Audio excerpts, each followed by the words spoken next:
All right, hey guys, happy Wednesday. It is September 23rd, and what you're going to do today, both classwork and homework, is kind of work on these 5 problems here. Questions number 152 to 156. Now, this is on page 25 of your textbook. If you have a physical textbook or if you're using the online textbook, you can find those questions.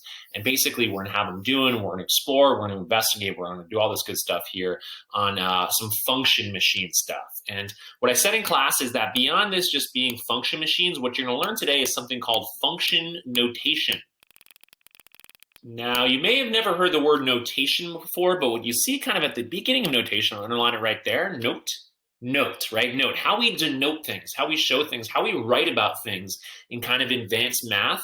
You're going to learn a little bit about how we write about functions, how we name functions, and the way, instead of writing something like y equals negative x squared plus 3x plus 4, how we might name that a little bit differently to, one, show that it's a function, and two, to sort of make it look different than other functions you might be dealing with. Sometimes mathematicians deal with multiple functions, like they might have this function and they might have the function like y equals 3x plus 2, and then another function is like y equals 1 over x. And it can be very confusing if you have a whole bunch of functions that begin with y equals. So that's going to change today. Instead of your functions beginning with y equals, this is going to change to something else. Okay, there's something else here. So because this lesson, I think, just wasn't going to be that great of a group lesson, probably wouldn't get very far. I'm having you do these 5 problems along with me or kind of on your own, just so that we can make sure we get what we need out of this lesson.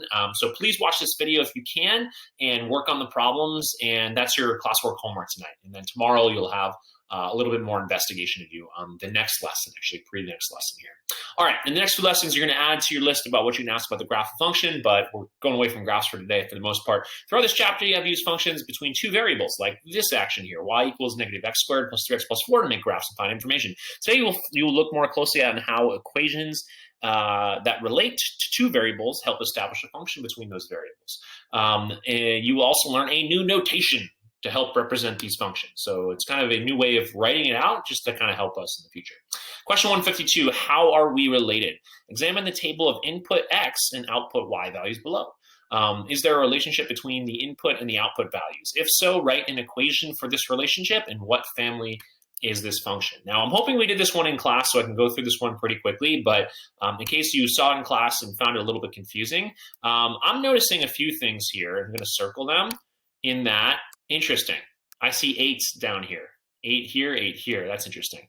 Ooh, then I see 3 here. I see 3 over here. I see 0 here for y, and I see 0 for y again. So what's happening? What values are repeating?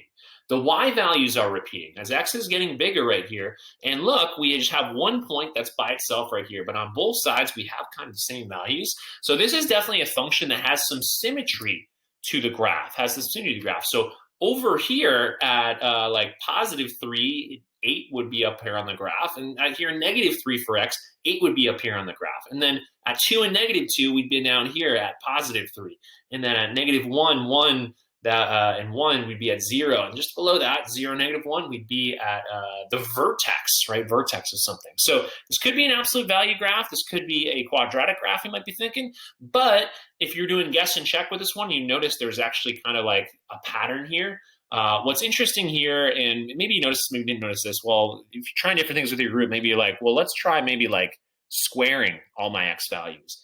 2 squared is what? 4. 3 squared is what?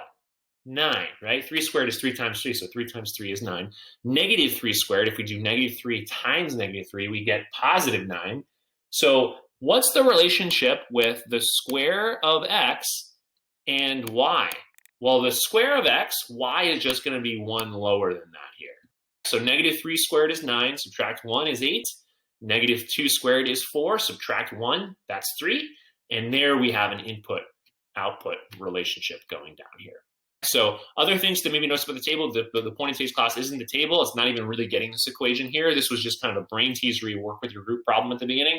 That may have been too hard for your group, and I apologize for that. But it may have led to some good observations here. What family is this function from? Ooh, we're getting into families of functions here. Well, x is being squared right here. So if x is being squared, and that's the only exponent we have, and x is the only variable we have, this is going to be part of the quadratic family. All right, so when equations are in the form y equals mx plus b, you should have heard of that from middle school before. It's in the linear family, and we'll be studying this later in the year. 2 chapters towards the end of the year here in quadratic families. So when x gets squared, right, it changes from a line, right, to a parabola, and it would be something called the quadratic family. Sounds crazy, and it's not that crazy. Actually, we'll explain where kind of the word quadratic came from for that type of function. All right, there's 152. That one's down, so we'll switch to 153. Hopefully, we did this one in class as well. And it's a lot of reading. Hopefully, it's not super confusing. So let's read through it together. 153 function machines. A function machine works like a machine, as shown in the diagram below. Diagram it right, looks like, or below here. A function is given a name that can be a letter, such as f or g. Okay, so this could be function f, for instance, here. And, this is good. They're actually naming a function f here. Or it could be g, right? There might be another function that you might come up to later. You might be looking at another equation like y equals 2x plus 5, and you'll call that function g instead. You'll have to write it a little bit differently. Anyways, the notation f parentheses x represents the output when x is processed by this machine. Whoa, this is getting confusing. So here, f parentheses x, note f parentheses x is read f of x. So this notation right here, f stands for f of x, okay, f of x. And this is a little bit confusing, okay? This is a little bit confusing, f of x, because it's notation for the output when x is processed by the machine. Whoa, what's going on here? So just to chunk things down a little bit here, when we see this symbols right here, f parentheses x, we say f of x. This doesn't mean here, right? F parentheses x next to it like this doesn't mean multiplication. When we see parentheses, we usually multiply in math, right? You have to multiply if you see parentheses. When you see f parentheses x right here, you're not going to multiply. This actually stands for f of x, which is short for function of x. F of x is short for function of x. So here we have a function of x, which is equal to x squared minus 1. Why? Because this function takes an input of 3, squares it, and subtracts 1 to get an output here. So f of x actually represents the output of a function. And what has been our output variable so far?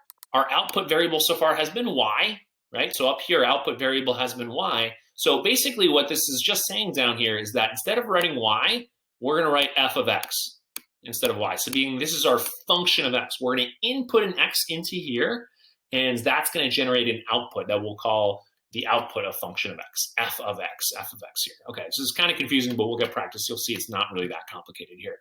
Okay, note f of x is read f of x. When x is put into the machine, f of x is the value of a function for a specific x value comes out. In this notation, f of x replaces y. So they just told you what I said a second ago here. The only thing that's changing for you guys here, instead of writing y, we're writing f of x instead. And x is still the input. So x is still the input, gets put in the machine here. Numbers are put into the function machine. In this case, f of x equals x squared minus 1, one at a time. And then the function performs the operations on each input to determine each output. For example, when x equals 3 is put into the function, f of x equals x squared minus 1, the function squares it and then subtracts 1 to get the output, which the notation f of 3 equals 8 shows that the function named f connects the input 3 to the output 8. Okay, whoa, that's pretty confusing. Let's maybe kind of do a problem here just to show what kind of this is all about here. The idea is we put x into this function machine. So starting with a function machine of f of x equals x squared minus 1. The way that you would solve this, right, if we had an input 3 of x, we're trying to figure out what our output is, well, you got to drop 3 in. Okay, you got to drop 3 in to the function machine. So here, this is f of x equals x squared minus 1. And wherever we see x, we're going to replace that with 3. So what we have here is f of 3, because we replaced x with 3 right here, and I'll do that in red perhaps, is equal to, and when we substitute in with parentheses, is equal to 3 squared minus 1. equals 3 squared minus 1. So now the left side is just what the left side is telling us is that we have function of x equals x squared minus 1. And our x for this input, we're inputting 3 right here. So what we're saying here is that this function has an input of 3. Function input of 3, right? F of 3. This is actually pronounced f of 3 equals 3 squared minus 1, right? Because the machine squares your x and takes away 1 from it here. So now we're going to write f of 3. So notice here, I'm not simplifying at all on the left side at all, because I'm solving for f of 3. I'm solving for the value of the function, the output of the function when x equals 3. So we do 3 squared, which is 8, and then we subtract 1, and we get f of 3 equaling 7. Oops, sorry, not 7. It was 8 right there, right? Because 3 squared is 9. 3 times 3 is 9. I'm getting ahead of myself there. Subtract 1, and f of 3 equals 8. And that's my answer. F of 3 equals 8. So what f of 3 equals 8 means the output of function f when x is 3 is equal to 8. That is the output. Where's the input? Input is though on the left side next to, so this one convenient thing is that instead of writing y equals 8 right here, we see that our input of 3 is here. So instead of writing y equals 8, if you tell me y equals 8, my next question is what's the input? So instead of having y here, instead of f of x, we would just have y equals 8 at the end, and then I'd have to be like, well, what's the input? If we have f of 3 instead, right? So f of 3, you can kind of think that as your y value. F of 3 means the output of the function when x equals 3, when we have an input of 3, is this. And f of 3 equals 8. There's our output over here. Okay, it's a little bit confusing. So what I think we need to do is we need to jump into an example, right? We need to jump into an example here. So it says here, finds the output for f of x equals x squared minus 1 when the input is x equals 4. That is, finds f of 4. All right, so what we're going to do here, f of 4 here, is that an output or an input? That is the whole thing, okay? The whole thing is an output, right? F of 4 represents the output when our input is 4. When our input is 4, okay? So what we're going to do here is we're going to do f of 4 equals 4 squared minus 1. F of 4 equals 4 squared minus 1. So I'm going to do 16 minus 1, and that's going to equal 15. So my answer in this situation is f of 4 equals 15. Equals 15. So find the output for f of x equals x squared minus 1 when the input is 4, is x equals 4. That is find f of 4. So I found f of 4 right here. So notice here, things to notice here when I'm doing problems like these, I replace x, both my x's here, with 4, and I don't do anything on the left side. I don't do anything on the left side at all. Remember, f parentheses 4 doesn't mean f times 4. It's not times like you're used to seeing parentheses as. What it means is f of 4. Function, right? Function of x or function of 4, what the function is going to do with the number 4 is that it's going to square it, right? It's going to square it, and then it's going to take 1 away from it. And after the function's done doing its work, right, we've run that through the machine, our machine spits out to us a 15, again, when our input was 4. So this is just a way of communicating to us, right, what both our input is and our output within one statement. Function f, this particular function f, has an input of 4 and an output of 15. We solve for that. Let's get some more practice. Let's keep going. Let's keep jamming on with this here. We have f of negative 1. And what we're going to do is we're just going to plug in. Bring everything down on the left side. Negative 1 squared is 1 minus 1. F of negative 1 equals 0. How about f of 10?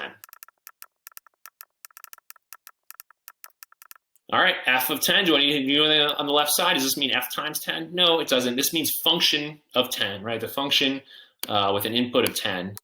And now we can see what the function's doing over here on the right side. We got 10 squared is 100, minus 1, 99. F of 10 equals 99. All right, part C here. Let's see what they're saying in part C. If the output of this function is 24, what is the input? That is, if f of x equals 24, then what is x?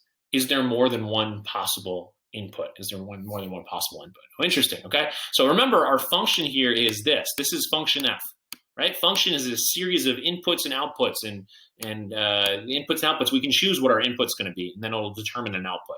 Here, what it's saying is that we already have an output. What must the input have been, right? And is there more than one possible input here? So let's check this one out.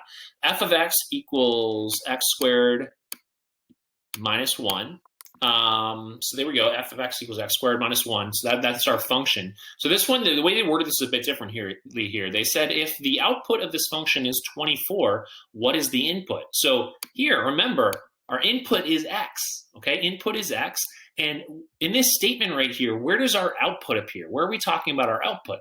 Our output is f of x. So remember, f of x, it's really confusing because we're not used to seeing x written in terms of the output.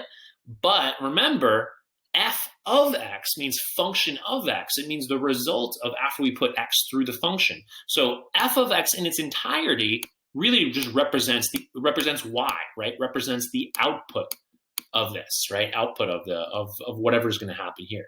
So, right? Remember, the left side here is where our output. It depends on what's the function machine's doing. So what they're saying is, let's put 24 as our output.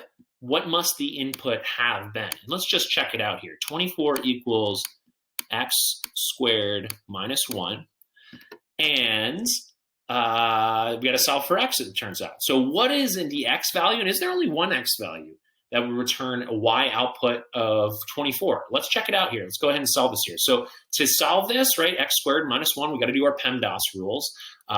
Rules of orders of operation. So actually reverse Pemdas. I'll take it back here. Solving is different. We got to start undoing this one here. So we got to solve for x here. Okay, so to solve for x, we got to get rid of that 1 that's there. So remember, we add 1 to both sides of an equation to isolate the expression that has to do with x, and that's this x squared right here. Okay, so you'll see what I'm saying in a second. So we add 1 to both sides of equals to get rid of this negative 1, right? That makes it 0. 24 plus 1 equals 25. That keeps the equation balanced. So now we have x squared isolated, and we know that x squared has to equal 25, has to get us to 25, because we took away 1 from it, and that got us to 24. Anyways, at this point here, it's actually a quick question. This is a lot of people, if you're not watching the video, you might not get this. Is there more than one possible x value that we have here? More than one possible input that we could possibly have here? What's one value that when squared becomes 25? Well, 5 squared is 25. Yeah, that's 1. Is there another value? Is there another number that when you multiply it to itself becomes 25? Yeah, it is -5 here. So if we're going to solve this one, we could take the square root of both sides. But there's actually something you have to do, and we'll do this a lot second semester. You have to put a plus or minus in front of this here, because there are two numbers that when multiplied to themselves become a particular positive number. So in this case here, x squared being 25, x could be 5, or it could be -5, right? -5 times -5 is also positive 25. So we put the plus or minus in front to remind us that our answer here is going to be -5 or 5 are possible inputs, right? Possible inputs that will get us to an output of 24. So to summarize, right? Summarize what we've done so far. The only thing that's really changing here is that instead of writing things out as y, we're going to write them as functions of x, right? Functions of x. This is just a fancier way, and this will be like every way that an equation gets written out in calculus and advanced math. We're talking about functions, right? Function of x is going to equal x, and then something's happening here too. So it could be function of x if we have more than one function. They might call it function g, right? Because g is right out after x, so it'd be like g of x for another function they're talking about, and then h of x for another function they're talking about, and s of x for another function they're talking about. So y gets replaced with f of x, and f of x represents the output. It does not represent the input. You might want to write that down. F of x, output. X, still my input. Replace your x's, right? So when you have the input, replace all of your x's. Replace all your x's with that given input. And then use the machine, okay? Use the machine to run it through, and then get your output.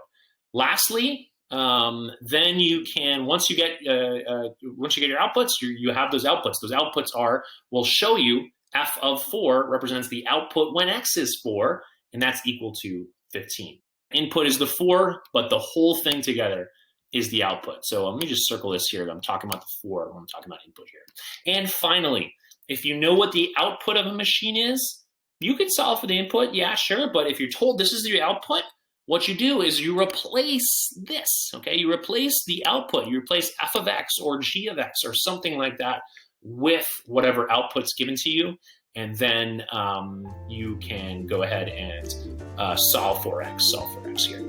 All right, I think that's just one video for now. I'm gonna film a second video on 154, 155, and 156, and this will be Wednesday, diving right into function notation and starting to work with this stuff. All right, so talk to you soon. Bye.